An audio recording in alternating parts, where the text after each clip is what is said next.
उसके बाद मैंने ये लिया था 1 कप दही, और इसको जो है वो छन्नी रख के ऊपर इसको इसका पानी रिमूव करके, अगर आप लोग बाज़ार का लेना चाहें तो वो भी ले सकते हैं। मैंने इसको घर वाले को लेके उसका पानी रिमूव करके और फिर उसको यूज़ कर रही हूँ। तो ये 1 कप था, ये तकरीबन हाफ रह गया है, ये ऐड कर देंगे।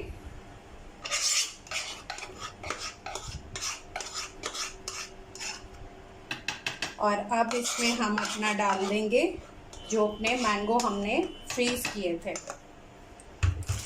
जिपर बैग में जो हमने रखे थे वो हम इसमें सारे ऐड कर देंगे।